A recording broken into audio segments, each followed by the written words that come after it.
Take a look at this image. It captures a traditional Islamic boarding school, a pesantren, where education relies on physical proximity and deliberate study. The environment is built on hierarchical respect, communal obedience, and a slow, focused absorption of texts. But drop a smartphone into that environment, and you introduce the net generation.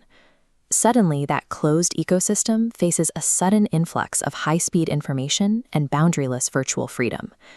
When these two systems collide, the traditional structure strains. Students face information overload.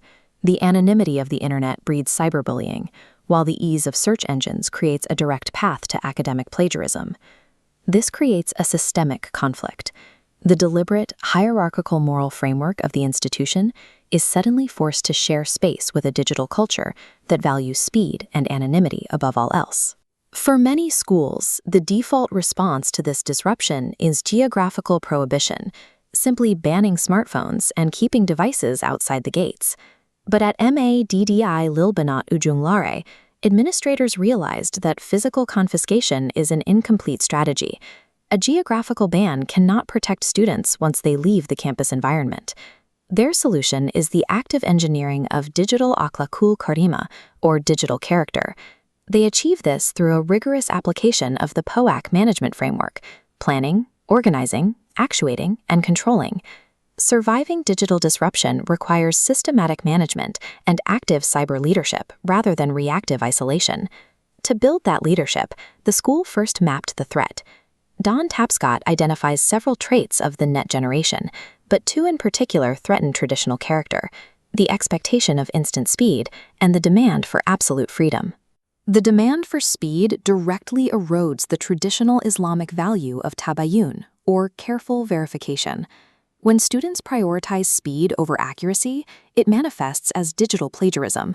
Similarly, the anonymity of virtual freedom erodes communal respect. Without face-to-face accountability, students are far more likely to engage in individualistic behavior and cyberbullying. Without a structural managerial filter, the intrinsic traits of digital integration will inevitably degrade traditional moral pillars. The school counters this through the first step of their management framework: planning. They formalized a protocol called DIAN, standing for dedication, integrity, aswaja, and independence. DIAN functions as the foundational operating protocol for the campus. It shifts the school's posture from handing out reactive punishments to proactive character building. The organizing phase distributes authority hierarchically. It flows from the principal, through the teachers, and directly into the student council to ensure peer-to-peer cybersecurity. They define this distribution as the 360-degree supervision model, operating through interlocking circles of oversight: administration, student peers, and parents.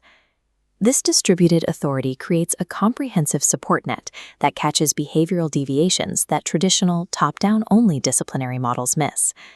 With the structure in place, the school moves to actuating. They execute this through a method of psychological priming.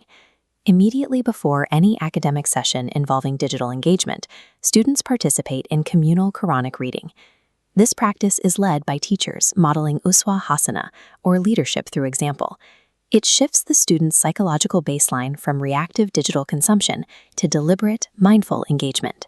In the controlling phase, the school implements a concept of restricted autonomy rather than total digital isolation. Students utilize computers in a constrained academic environment. Devices are permitted exclusively during specific IT instruction and for specific academic tasks. This exposure builds digital iffa, or digital self-respect.